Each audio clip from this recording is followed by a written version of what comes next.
Boa noite a todos. Sejam todos bem-vindos nessa segunda-feira, com muito frio, né? Todo mundo bem agasalhado. Garanto que também você aí na sua casa está bem agasalhado, tudo está imenso. É um prazer para mim estar aqui nesse dia de hoje, né? Trazendo mais uma explanação, fazendo mais um estudo, né? Do Evangelho de nosso Senhor Jesus, nosso Mestre bíblico. Antes de iniciar aí os nossos estudos, né, gostaria de relembrá-los aí das nossas atividades, as quais temos aqui no nosso Centro Espírita. Todas as segundas-feiras, né, nós temos atendimento fraterno às 14 horas. Temos palestra pública e passe agora às 20 horas. Então eu convido a você que está aí nos assistindo pelas redes sociais para estar vindo também aqui para o nosso Centro Espírita, para estar convidando alguém, para estar participando de uma palestra aqui fisicamente. Vamos trazer esse calor, esse acalento aí. Se caso vocês também puderem compartilhar posteriormente os nossos vídeos, né, fazer crescer a nossa rede social, levar a mensagem do Cristo aí a muitos mais lares. No mesmo dia, né, então na segunda-feira, nós temos também aí a nossa mocidade espírita, que fica aqui no segundo andar. Então aquele jovem, seu filho, seu amigo, seu parente, tragam ele aqui para a nossa casa espírita, que ele é bem recebido e vai ser bem orientado. Temos também a evangelização infantil, temos profissionais capacitados ali que trabalham incessantemente ali para educar as crianças aí da evangelização. Amanhã, né, terça-feira, ou seja, ou melhor, todas as terças-feiras, nós temos um estudo doutrinário. Quarta-feira, nós temos atendimento fraterno na parte da tarde, às 14 horas, e junto desse atendimento fraterno, nós temos também o artesanato. Se você gosta de fazer um artesanato, pode vir para a nossa casa, então, nos ajudar a fazer um artesanato, que vai ser muito bem recebido. Quinta-feira, nós temos 2 horários de estudo doutrinário. Primeiro, às 14 horas, e depois às 19h30. Na sexta-feira nós temos atendimento fraterno às 14 horas e o estudo doutrinário às 20. No sábado nós temos atendimento fraterno às 9 horas da manhã. E no domingo, palestra pública e passe às 20 horas. E agora uma novidade, né? Até para a gente se programar, eu sei que ainda está aí um tempinho disso acontecer, mas nós vamos ter um estudo do Espiritismo na sua mais simples expressão. Esse estudo ele vai ser no sábado, vai ser ministrado pelo Donizete, então sábado, dia 19/8. Então se você puder, é muito importante a gente vir, a gente participar desse estudo doutrinário. Então já fica aí esse convite para você se programar. Coloque na sua agenda aí que eu tenho certeza que vai ser de grande valia no seu crescimento espiritual. Pessoal, hoje nós vamos falar de um tema gostoso. Vamos falar de um tema muito bonito. Hoje, como o nome já diz, né, aí nós vamos falar da parábola, uma das mais famosas, né, que é a parábola do filho pródigo.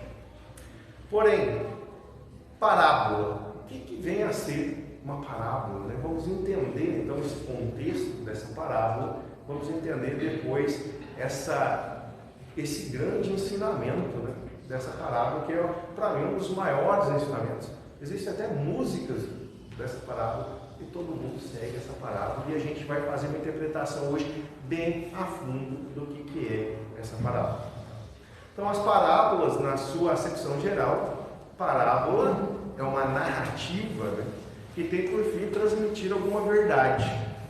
Verdade indispensável de ser compreendida. Então se eu ficar com medo de alguém não compreender, eu vou utilizar de artimanhas. Então Jesus, né, sempre utilizou então de alegorias, ou seja, utilizou de eventos do dia a dia para que aquele povo conseguisse entender como que funcionaria o ensinamento dele. A utilização dessas parábolas, elas se deram em um emprego contínuo utilizado pelo mestre. Ele mal falava se não fossem parábolas. Estas parábolas, elas tinham o intuito de esclarecer melhor os seus ensinamentos para aquele povo, que na época um tanto leigo, né, mediante a comparações, para tentar demonstrar aquilo que ele pretendia. Então ele pegava aquilo que era cotidiano da vida comum da nossa vida ou da vida daquele tempo. Tá? E colocava isso em formas alegóricas, ou seja, casinhos, contando, e que dali a gente extraía os ensinamentos. Então, sugeria assim o mestre de figuras, dança figura, quadrado, ocorrências cotidianas, para facilitar o mais alto entendimento. E ele dizia isso para seus discípulos, também em um método comparativo, para a compreensão não só das suas coisas, mas também das coisas espirituais. Aos que ouviam, né, quem estava ali no público, que ouviam atenciosamente o que ele dizia através dessas parábolas, procurando conhecer os seus discursos, a parábolas tornava-se um meio de elucidar todos aqueles temas da grande criação do nosso mestre. Mas aqueles que não buscavam compreender a parábola, ou seja, compreender aquela forma alegórica, que levavam aquilo tudo na literalidade, que representava uma ideia um tanto material e não espiritual, não conseguiam, de certa forma, extrair aquele real ensinamento. Daí a resposta de Jesus a seus discípulos, quando lhes perguntaram, né, qual que era a razão dele, do Mestre Jesus, de falar por parábolas. Então o discípulo um dia pensava assim, mestre, por que o Senhor só fala em parábolas? E ele responde, porque vós é dado conhecer os mistérios do reino dos céus, mas a eles não. Ou seja, os discípulos dele já tinham um pouco de entendimento, já conheciam um pouco do que era certo e do que era errado, mas aquele outro povo não. Então ele utilizava de parábolas, ainda completa, pois aos que têm dar-lhe-á e terá em abundância, mas aos que não têm, até aquilo que têm lhe será tirado. Por isso lhe falo em parábolas, porque vendo não veem, e ouvindo não ouvem e nem entendem. E nele está cumprida a profecia de Isaías. Certamente ouvides, de nenhum modo entendereis, porque o coração deste povo se fez pesado e os seus ouvidos se fizeram preguiçosos. E eles fecham os olhos para não suceder, e vendo com os olhos e ouvindo com os ouvidos, entendam com o coração e eles se convertam. Né? Então isso daqui demonstra que Jesus sempre disse tudo em parábolas, por mais que ele era questionado ali dos seus discípulos, né? Ele queria trazer uma forma mais fácil e mais inteligível das pessoas conhecerem tudo aquilo. Pelo trecho se observa claramente que os fariseus, gente, fariseu, muitas vezes a gente vê falar na Bíblia, né? Ora, os fariseus, quem que eram esses fariseus? Os fariseus eram judeus, assim como Jesus. Jesus era judeu. E os fariseus eram os grandes detentores da lei, ou seja, aqueles fariseus que seguiam, eram aqueles judeus que seguiam a regra do que está escrito. Como a gente pode ver naqueles filmes, quando a gente olha algum filme antigo, passado por Jesus, nós podemos ver as pessoas, obviamente, são judeus. Porém, já viram que a gente tem uma pessoa que parece até um padre, que usa uma túnica, que usa aqueles detentores da lei? Eles eram os fariseus. Então, ele era de um membro de obediência rigorosa da lei. Então, pelo trecho, observa claramente que os fariseus, que assim como quem não quebra as nozes, não colherá, e colherá somente casca. O que isso quer dizer? Quer dizer que se os fariseus pegavam aquele trecho da lei, como eu já disse anteriormente em uma palestra anterior, aquela passagem que diz que é mais fácil um camelo passar pelo buraco de uma agulha do que um rico entrar pelo reino do céu. Se for um fariseu, o fariseu vai interpretar aquilo de uma forma literal, vai pensar no camelo atravessando.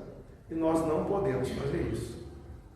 Ao passo que os seus discípulos não acontecia a mesma coisa, eles conseguiam entender de uma forma mais voltada para o coração, ou seja, extrair dali aquele ensinamento, de modo que os fariseus ouviam e não ouviam, até contraditório. Então Jesus diz, de modo que os fariseus ouviam, mas não ouviam, viam, mas não viam, porque uma coisa é ver e ouvir com os olhos do corpo, e outra coisa é ver e ouvir com os olhos do Espírito. De modo que a parábola evangélica é uma instrução alegórica, exposta sempre como moral, como é um meio fácil de entender e compreender as lições.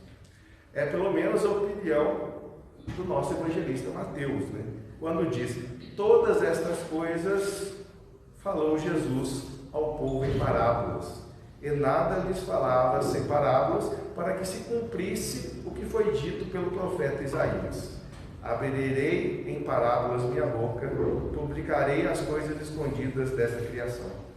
Finalmente, as parábolas têm pouca importância para que eles tomam ela somente daquela forma escrita.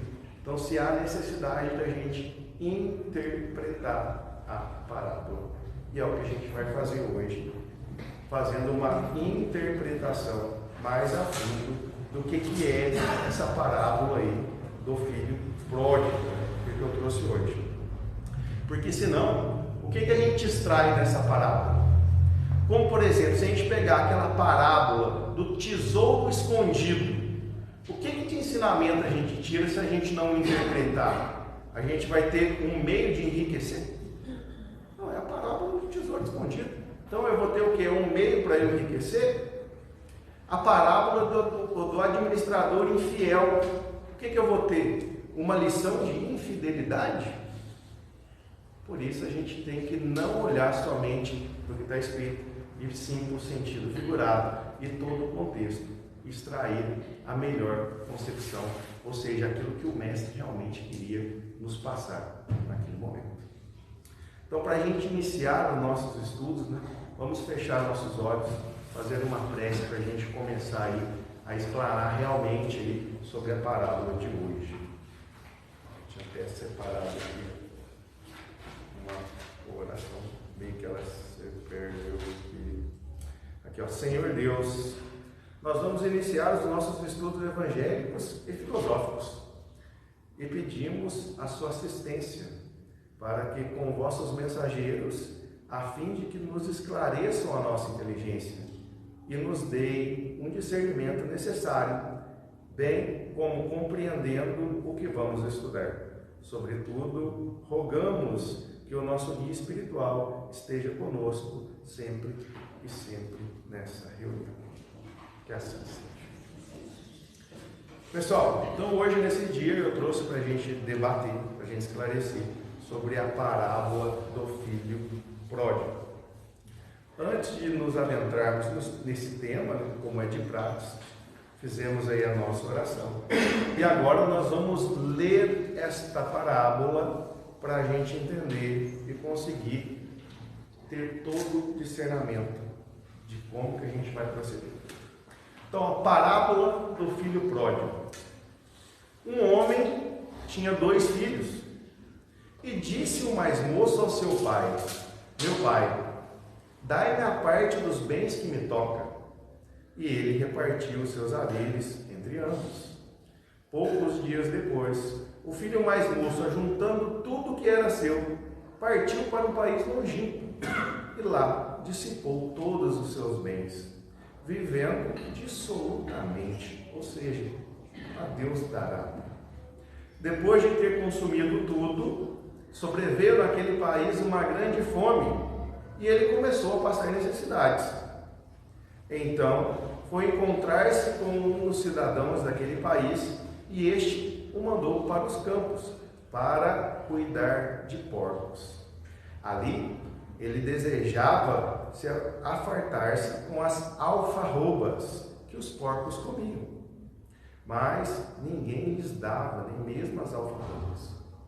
Caindo, porém, em si, ele disse: quantos trabalhadores do meu pai têm salário, têm pão e têm tudo com fartura, e eu aqui morrendo de fome? levantar-me-ei e irei até meu pai e dir-lhe-ei: Pai, pequei contra o céu e diante de ti. Já não sou digno de ser chamado de teu filho. Trata-me como um de seus funcionários. Então ele, levantando, foi de encontro com seu pai. Estando ele ainda longe, seu pai o viu e teve compaixão dele, e correndo o abraçou e o beijou, e disse: ó filho, pai, pequei contra o céu e diante de ti, já não sou digno de ser chamado de teu filho. O pai, porém, disse aos seus servos: trazei depressa sandália para os seus pés, trazei também o novilho mais gordo, matai-o, comamos e alegramos-nos, pois este é o meu filho, que era morto e reviveu, estava perdido e se achou. E começaram então a alegrar-se. Ora, o seu filho mais velho estava então no campo, e quando ele voltou, quando foi chegando a casa, ouviu a música e a dança, e chamou um de seus criados, perguntou-lhes: o que era aquilo? E um deles respondeu: chegou o teu irmão, e teu pai mandou matar o novilho mais gordo, porque ele recuperou-se com saúde, retornou-se com saúde. Então ele se indignou, então o outro irmão se indignou, e não queria nem entrar na casa. E sabendo disso, seu pai, procurando conciliá-lo, mas ele respondeu: há tantos anos que te sirvo, sem jamais transgredir uma ordem tua, e nunca me deste nem mesmo um cabrito, para eu alegrar-nos com meus amigos. Mas quando veio este teu filho, que gastou todos os teus bens como meretrizes, tu mandaste matar o novilho mais gordo? Respondeu o pai ao filho: tu sempre estás comigo, e tudo que é meu é teu. Entretanto, cumpria, alegramo-nos, pois este teu irmão que era morto reviveu, estava perdido e se achou. Esta é a palavra do Senhor, que ele disse naquele momento. Quando Jesus proferiu essas palavras, essa parábola, né, ele disse essa parábola para quem? Para fazendeiros. A necessidade da a gente tem uma necessidade de quê? De voltar a muitos anos atrás, porque a gente tem uma falsa interpretação de querer que a parábola se enquadre no nosso dia a dia. A parábola tem que servir para mim hoje, para mim aqui no Brasil, para mim aqui em Pouso Alegre, mas não é assim. Na pergunta 627 do Livro dos Espíritos, os Espíritos nos dizem que Jesus falava segundo a época e segundo os lugares. Então, ou seja, ele tinha o discernimento do que podia naquele lugar ou do que não podia naquele lugar. Jesus estava falando para quem? Para um pessoal lá da Palestina. Então se faz a necessidade de a gente ir, ou seja, nos transportar a mais de 2000 anos atrás, lá na Palestina. Mais exatamente lá na aldeia de Nazaré.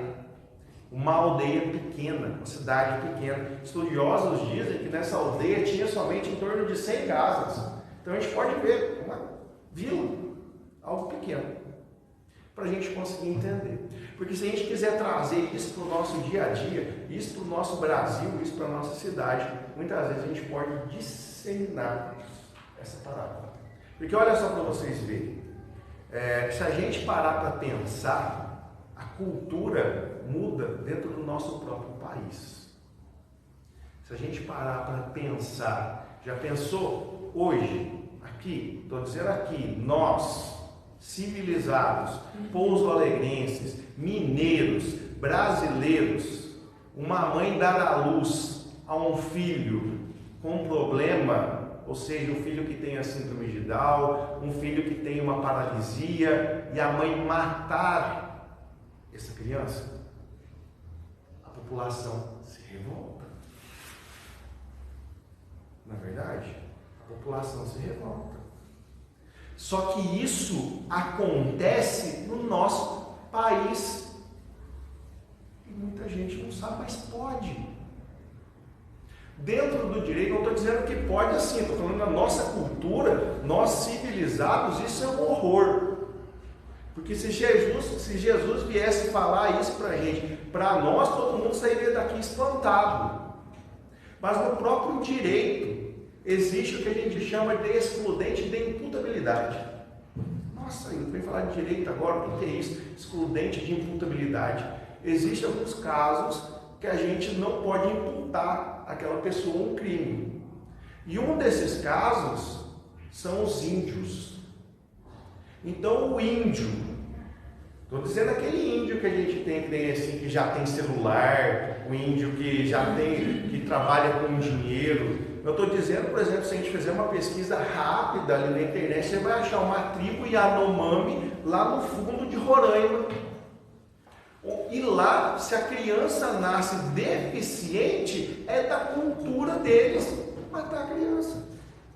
Para eles, aquilo é normal. Para a gente, não é normal. Mas para eles, isso é normal. Se falar para a gente, hoje, quantas vezes a gente idolatra, muita gente tem cachorro em casa e cuida do cachorro como se filho seu fosse. Na China se come cachorro. Na China é normal comer. Se falar aqui que eu matei meu cachorro para comer, o meu vizinho vai revoltar. Se eu chegar lá na China e contar para os chineses que eu como, na China, mentira, na Índia, que eu como vaca, ele vai brigar comigo porque a vaca é sagrada. Então, para a gente entender a parábola, a gente tem que fazer essa transgressão, ou seja, sair do nosso estado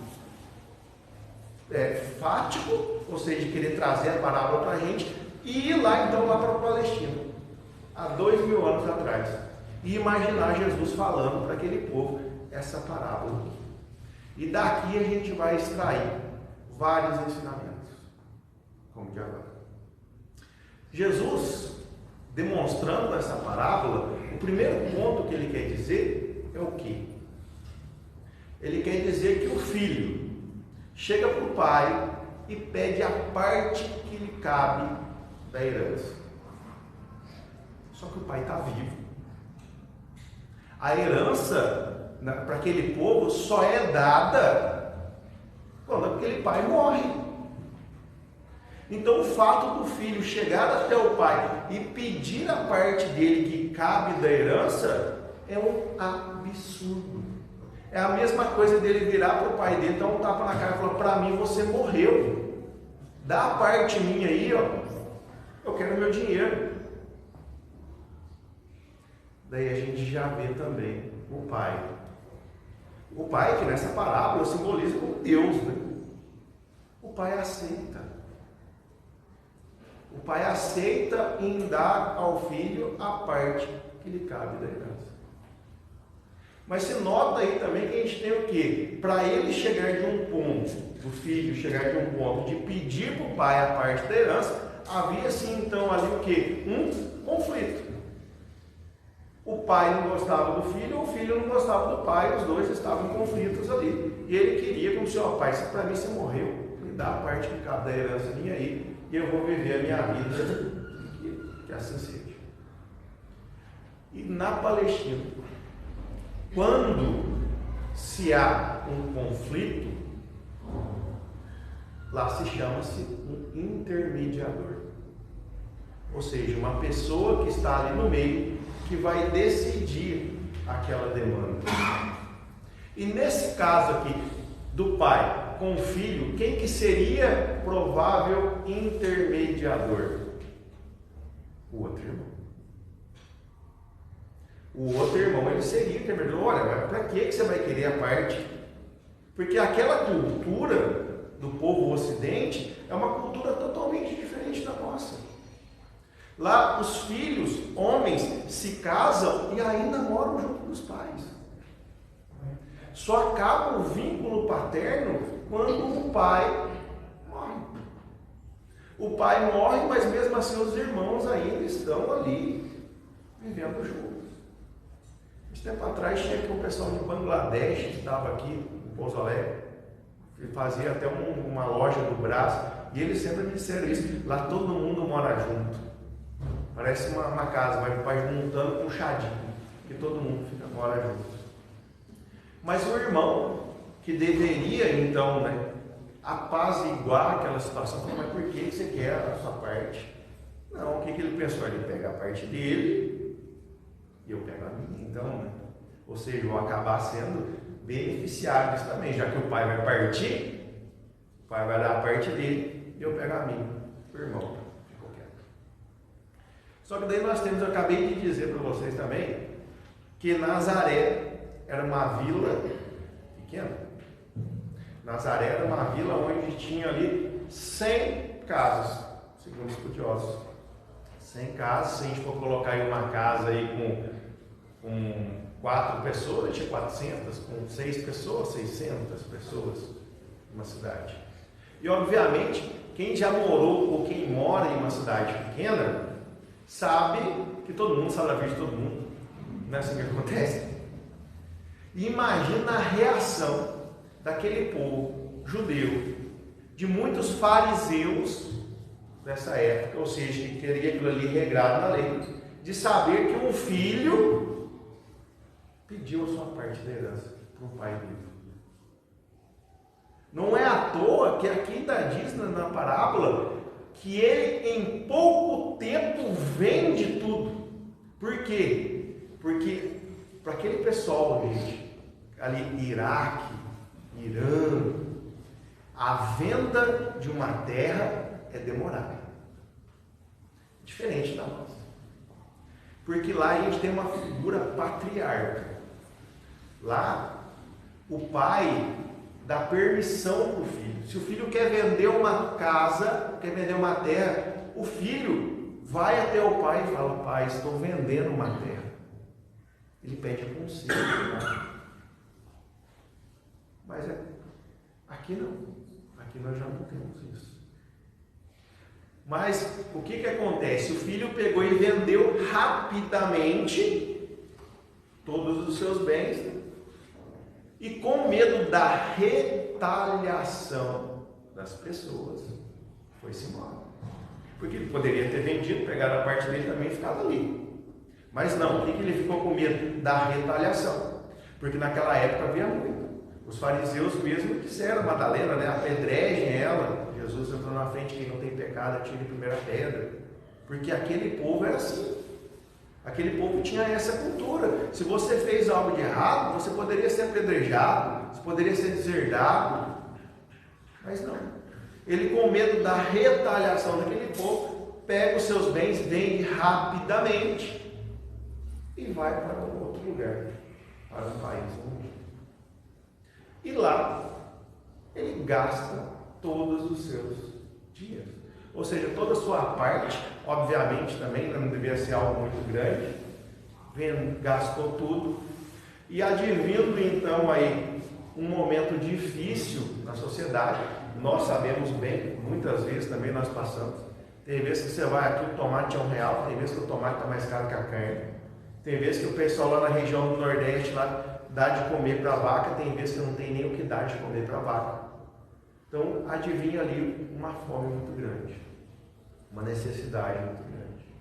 E ele já não tendo mais dinheiro, ele conhece uma pessoa e vai arrumar um emprego. E qual que é o emprego que ele vai arrumar? Cuidar de porcos. Olha só o extremo que ele chegou. Porque a gente vê que lá desde o Antigo Testamento, com o povo judeu, falando que a carne do porco era impura. Então o porco era um animal impuro. Ele chegou assim ao fundo do poço, a gente pode dizer. Ele foi para a lama. E ainda querendo se alimentar das alfarrobas. O que era alfarroba? Naquela região da Palestina existiam duas vagens, uma chamada de alfarroba e uma outra chamada de grilo. A de grilo João Batista utilizou muito, porque ela é nutritiva e doce. A alfarroba é amarga e com pouco nutriente. Porém, era aquilo que tinha para o porco. Era a mesma coisa que a gente pegar no Nordeste hoje, que eles cortam aqueles pedaços de... esqueci o nome daquela...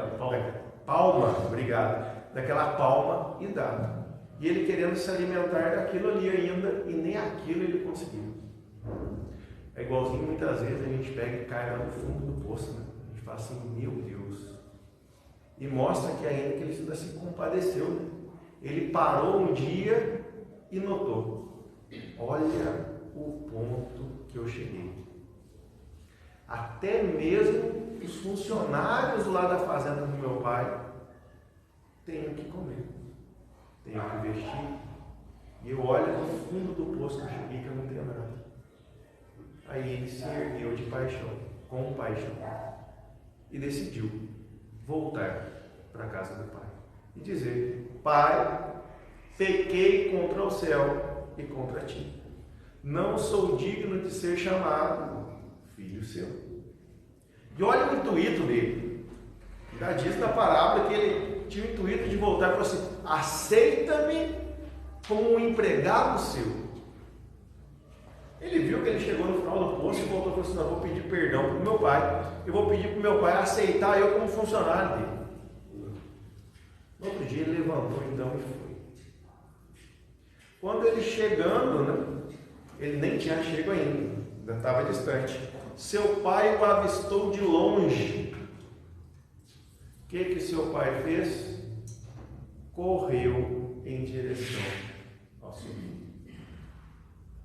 E, gente, um ancião, quando a gente diz ancião, uma pessoa mais velha, naquela época, correr era algo assustador. Já dizia Platão, né? Conhece um ancião pelo andar dele. Ou seja, ele anda ali, tranquilo, calmo, mas ele correr, opa, uma coisa muito diferente aconteceu. Obviamente, o povo de Nazaré viu aquele ancião correndo. E quando ele correndo, o que ele diz? Ele abraça o filho e beija. E o filho diz: Pai, não sou digno de ser chamado filho teu. Mas ele abraça e beija. O que isso quer dizer? Isso quer dizer que ele está mostrando, inclusive, para aquele povo que poderia repudiar o filho dele: olha, eu corri em direção a ele, por quê? Porque eu o perdoei. Eu beijei ele, simbolizando o meu perdão para ele. E esse ancião é posto que como nosso pai, é posto como Deus na parábola. Porque quantas vezes nós não fazemos assim como esse filho pródigo? Quantas vezes nós só lembramos de Deus nos momentos de dificuldade? No momento que a gente chega no fundo do poço, no momento que a gente está ali prestes a comer a farroba, a gente lembra do Pai. Quantas vezes nós nos fazemos isso? Quantas vezes nós nos pecamos contra o céu? Contra o Pai. E olha o que o Pai diz nesse momento. Ele vira para os seus funcionários e diz para ele: tragam roupa, sandálias e um anel por dedo. Só usava sandália quem era filho de ancião, fazendeiro. Funcionário não utilizava sandália, não. Só usava anel quem era da família do patrono.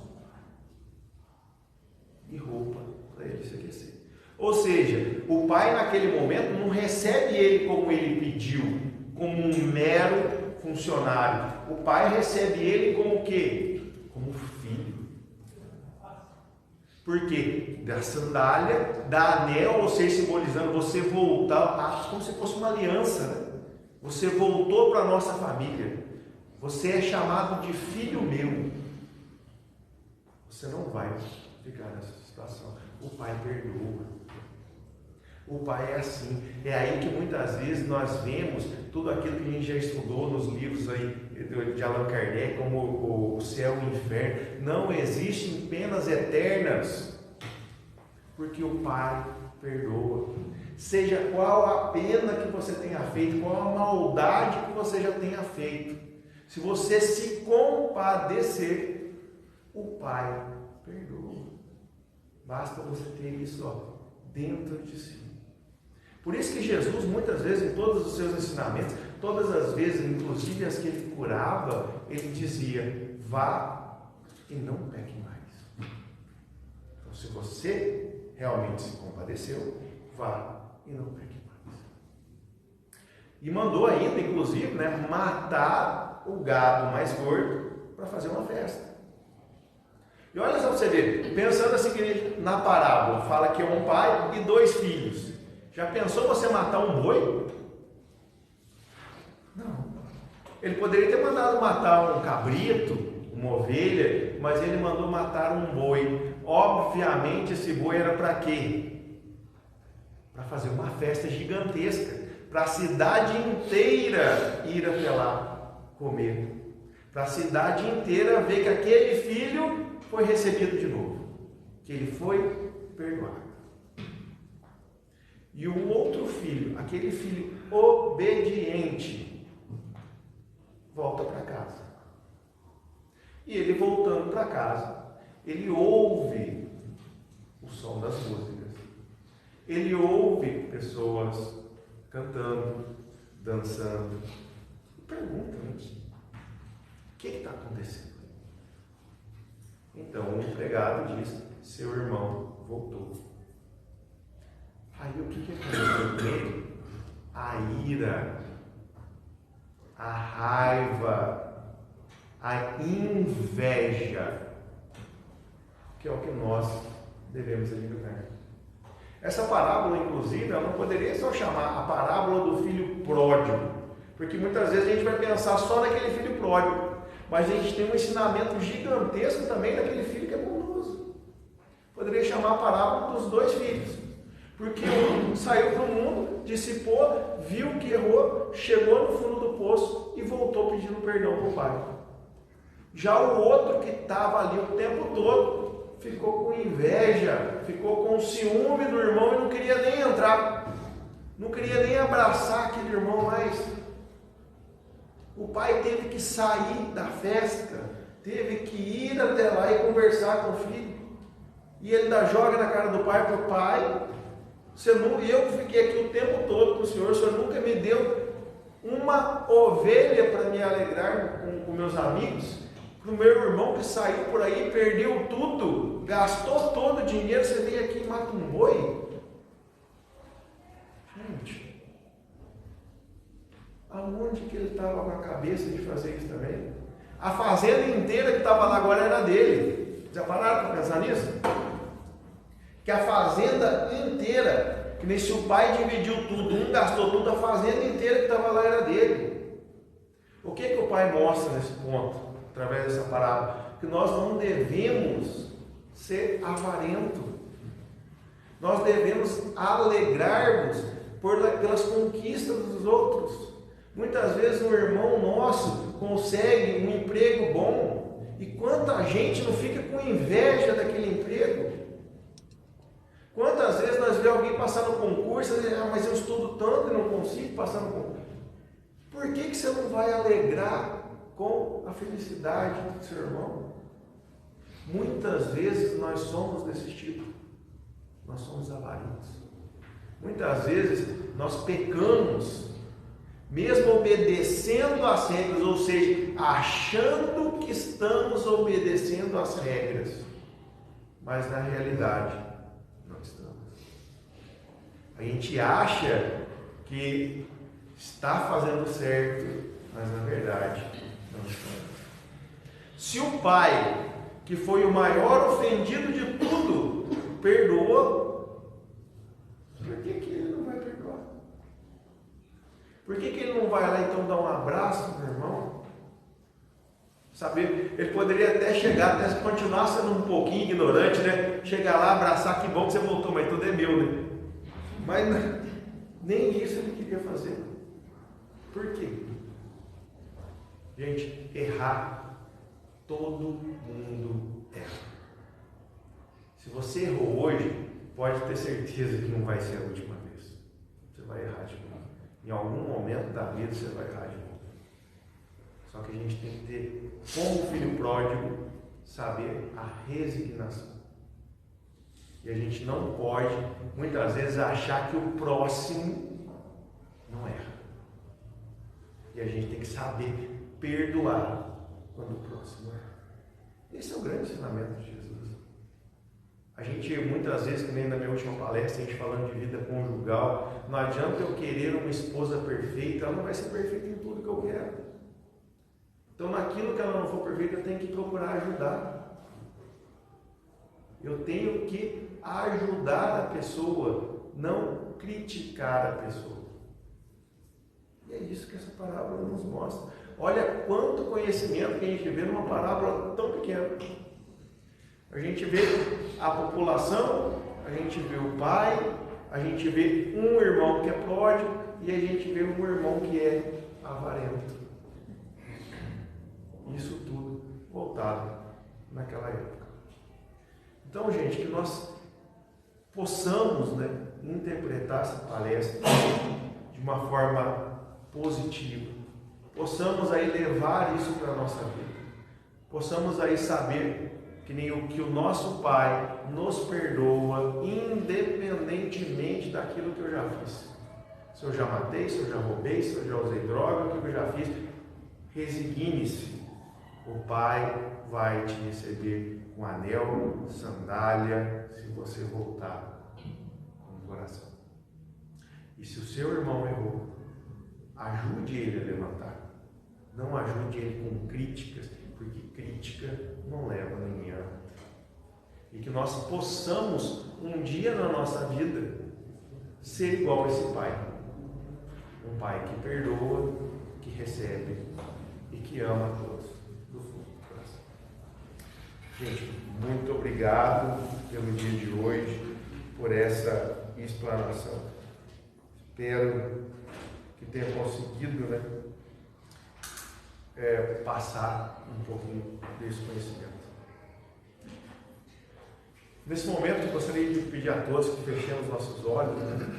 Então, vamos agradecer ao nosso Senhor, ao nosso Deus, as luzes que nos concedestes e pedimos que essas lições se gravem em nossas almas.